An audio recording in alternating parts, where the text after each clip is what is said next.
Puji nama Tuhan, saudara. Hari ini kita akan sama-sama merenungkan sebuah keluarga, yaitu keluarga Yairus. Di dalam Markus 5 ayat 21 sampai ayat yang ke-43 kita akan melihat peristiwa itu. Dan kita tahu bahwa Yairus adalah seorang kepala rumah tangga. Dan Markus maupun Lukas mencatat bahwa dia juga seorang kepala rumah ibadat yang ada di Galilea. Mari kita baca mulai dari ayat yang ke-21. Sesudah Yesus menyeberang lagi dengan perahu, orang banyak berbondong-bondong datang lalu mengerumuni dia, sedang ia berada di tepi danau. Sesuatu yang menarik sebenarnya di ayat yang berikutnya. Datanglah seorang kepala rumah ibadat yang bernama Yairus. Reaksi Yairus berbeda dengan reaksi orang banyak di ayat 21. Karena ketika Yairus melihat Yesus, ketika ia melihat Yesus, ayat itu dikatakan, tersungkurlah ia di depan kakinya. Di ayat 21, orang banyak berbondong-bondong mengerumuni Yesus, tetapi tidak dicatat di sana bahwa orang banyak itu tersungkur di depan kaki Yesus. Ya, memang orang yang tersungkur di depan kaki Yesus, tersungkur kepada Yesus, itu banyak penyebabnya. Bisa karena rasa hormat. Yang kedua, bisa karena merasakan kekuatan hadirat Tuhan. Yang ketiga, bisa karena merasa bersalah. Seperti yang dilakukan oleh perempuan yang pendarahan 12 tahun ketika Yesus merasa siapa yang menjamah jubahku. Perempuan itu kemudian tersungkur dan mengatakan bahwa dialah yang sudah menjamah jubah Yesus. Kemudian orang tersungkur di depan kaki Yesus bisa karena ucapan syukur. Seperti salah satu orang yang mengalami kesembuhan dari kustanya. 10 orang pergi ke imam, tetapi hanya 1 orang yang kembali kepada Yesus untuk mengucap syukur. Orang itu tersungkur di bawah kaki Yesus. Kemudian yang berikutnya, orang tersungkur di kaki Yesus karena memang dia sedang mengalami beban pergumulan yang begitu berat. Dan itulah yang sedang dirasakan oleh Yairus. Dia tersungkur karena ada beban berat yang dia sedang gumuli. Anaknya sakit dan hampir mati. Di ayat yang ke-23, dan memohon dengan sangat kepadanya. Jadi memohon kepada Yesus bukan sekedar ditolong syukur, tidak ditolong syukur, enggak. Jadi kata memohon dengan sangat ini bukan hanya terdesak oleh kebutuhan, oleh beratnya beban, tetapi kata memohon dengan sangat ini berarti satu keyakinan bahwa Yesus sanggup menolong, mengharapkan sekali. Dia tahu bahwa hanya Yesus satu-satunya pertolongan dan tidak ada yang lain. Makanya dikatakan, dan memohon dengan sangat kepadanya, anakku perempuan sedang sakit, hampir mati. Datanglah kiranya dan letakkanlah tanganmu atasnya, supaya ia selamat dan tetap hidup.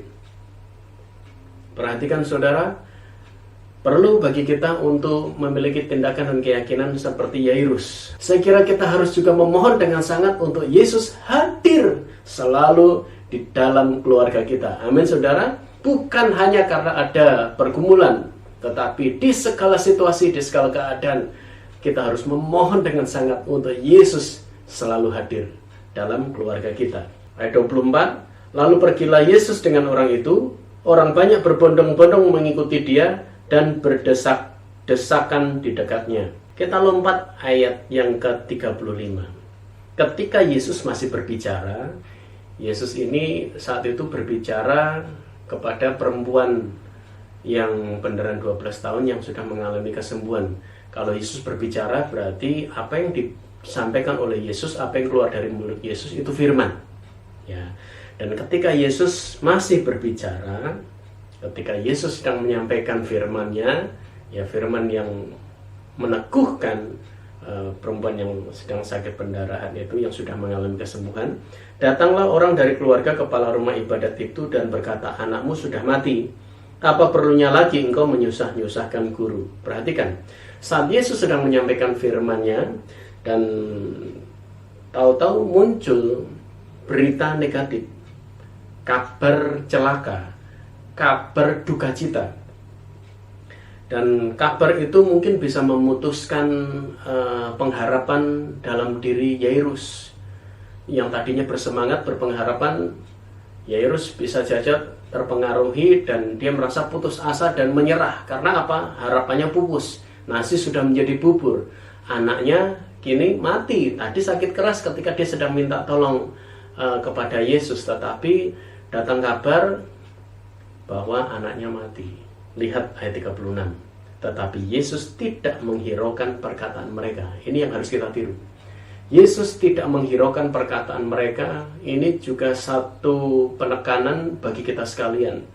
Ketika Yesus sedang berbicara, membangkitkan kekuatan iman kita, dan ketika ada kabar yang bisa melemahkan iman kita, jangan hiraukan. Yesus tidak menghiraukan perkataan mereka, dan ini satu dorongan bagi kita selain. Dan berkata kepada kepala rumah ibadat, jangan takut, percaya saja. Supaya tidak takut dan tetap percaya, jangan hiraukan. Ya, kabar-kabar yang melemahkan, kabar-kabar yang tidak membangkitkan kekuatan iman. Kemudian ayat yang ke-38, mereka tiba di rumah kepala rumah ibadat dan di sana dilihatnya orang-orang ribut, menangis dan meratap dengan suara nyaring. Memang karena apa? Duka cita. Ayat 39, sesudah ia masuk, ia berkata kepada orang-orang itu, mengapa kamu ribut dan menangis? Anak itu tidak mati tetapi tidur. Yesus sedang menyampaikan firman-Nya, ya. Tetapi mereka mentertawakan dia, maka diusirnya semua orang itu. Yang menarik di ayat ini apa, saudara? Orang yang tidak percaya kepada perkataan Yesus, orang itu diusir, ya. Mereka mentertawakan dia, menyepelekan dia, tidak menganggap perkataan Yesus. Orang itu diusir keluar, saudara. Jadi jangan pernah meragukan perkataan Yesus. Ketika ada orang-orang yang meragukan perkataan Yesus, orang itu diusir keluar. Maknanya apa, saudara? Maknanya itu seperti yang Yesus pernah katakan kepada murid-muridnya di pasal sebelumnya, Markus 4 ayat yang ke-11. Jawabnya, kepadamu telah diberikan rahasia kerajaan Allah, tetapi kepada orang-orang luar segala sesuatu disampaikan dalam perumpamaan. Jadi ada istilah orang luar, orang dalam. Murid-muridnya, orang terdekat dengan Yesus, disampaikan rahasia kerajaan Allah. Berarti Allah mengungkapkan isi hatinya kepada orang yang dekat dengan dia. Tetapi kepada orang luar ini orang yang bagaimana? Orang yang mentertawakan perkataan Yesus, orang yang tidak meyakini yang dikatakan Yesus, diusir keluar. Ya, jadi orang luar. Orang luar hanya disampaikan perumpamaan, tidak disampaikan atau tidak diungkapkan, tidak dibukakan isi hati Allah kepada orang-orang luar. Karena itu, jadilah orang yang dekat dengan Yesus. Di dalam ayat yang berikutnya, ayat 41, lalu dipegangnya tangan anak itu. Kok tidak ditumpangi tangan? Tadi bapaknya minta, datanglah, tumpangan tanganmu, supaya anakku tetap hidup. Ya, tadi kita sudah baca ayat itu.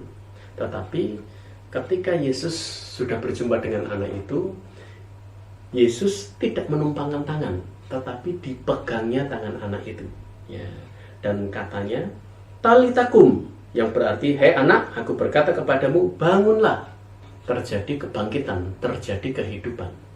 Sekarang mari kita sama-sama melihat mengapa kepada anak yang umur 12 tahun ini Yesus memegang tangannya, walaupun Yairus meminta Yesus menumpangkan tangan. Di dalam Matius 19 ayat yang ke-13 sampai 15, ketika orang-orang tua membawa anak-anak mereka kepada Yesus, Yesus menumpangkan tangan kepada anak-anak kecil. Tetapi kepada anak-anak remaja, anak-anak pemuda, Yesus memegang tangan. Terus kepada orang tua, Yesus ngapain? Yesus menggendong. Di dalam Yesaya 46 ayat yang keempat, ya, sampai masa tua dan sampai masa putih rambutmu, aku menggendong kamu. Jadi artinya ketika anak-anak, Yesus menumpangkan tangan. Dan ketika menginjak remaja dan pemuda, kenapa Yesus memegang tangan? Karena Yesus ingin menuntun anak-anak muda. Yesus ingin mengarahkan mereka. Yesus ingin berjalan bersama dengan anak-anak muda, dengan anak remaja. Yesus melakukan tindakan-tindakan untuk setiap generasi. Tujuannya supaya setiap generasi itu mengalami kuasa jamahan Tuhan. Dan sampai dengan putih rambut kita, Yesus menggendong, berbicara tentang pemeliharaan Allah yang sempurna. Ayat 42, seketika itu juga anak itu bangkit berdiri dan berjalan, sebab umurnya sudah 12 tahun. Semua orang yang hadir sangat takjub. Ayat yang ke-43, dengan sangat ia berpesan kepada mereka supaya jangan seorang pun mengetahui hal itu. Lalu ia menyuruh mereka memberi anak itu makan. Orang tuanya disuruh memberi makan. Ya, ketika anak ini sudah dibangkitkan, sudah dihidupkan. Nah, bagi kita orang tua, melalui kisah ini Allah ingin kita selalu memberi makan. Makan apa? Kan kita pasti orang tua memberi makan kepada anak-anak kita. Artinya kita sebagai orang tua harus memperhatikan kebutuhan makanan rohani anak-anak kita. Karena ketika Yesus membangkitkan anak ini, Yesus menyuruh orang tuanya, kasih dia makan. Ya, itu yang pertama dilakukan. Artinya anak-anak muda harus diperhatikan kebutuhan makanan rohani mereka. Ini tanggung jawab kita sebagai orang tua. Ini tanggung jawab kita sebagai orang-orang yang memiliki anak-anak dalam masa pertumbuhan mereka, pergaulan mereka. Karena di dalam Mazmur 119 pun di sana dikatakan, dengan apakah seorang muda mempertahankan kelakuannya bersih? Dengan menjaganya sesuai dengan firman-Mu. Firman Allah harus menjadi makanan rohani. Kita sebagai orang tua harus memperhatikan, memberikan penekanan supaya mereka selain takut akan Tuhan, mereka juga benar-benar setiap hari mengkonsumsi firman Allah sebagai makanan rohani. Puji nama Tuhan. Hari ini kita sudah belajar dari satu keluarga, yaitu keluarga Yairus. Mungkin saudara mengalami saat-saat seperti keluarga Yairus, saudara mengalami beban yang berat. Tetapi percaya saja, jangan takut kabar berita yang melemahkan. Karena mujizat ada di tangan kita ketika ada Yesus di dalamnya. Kita satu dalam doa. Terima kasih Bapa di surga, bersyukur kepadamu, kami boleh diberkati, dibangunkan, kami boleh meyakini bahwa bagi segala generasi Engkau berkarya Tuhan. Kepada anak-anak Engkau menumpangkan tangan, kepada remaja dan pemuda Engkau memegang tangan mereka, dan kepada orang-orang yang tua Engkau menggendong mereka. Berbicara tentang pemeliharaan yang luar biasa, kami bersyukur Tuhan bahwa Engkau Allah yang peduli dalam kehidupan kami. Bersyukur kepadamu, kami alaskan dalam nama Tuhan Yesus Kristus.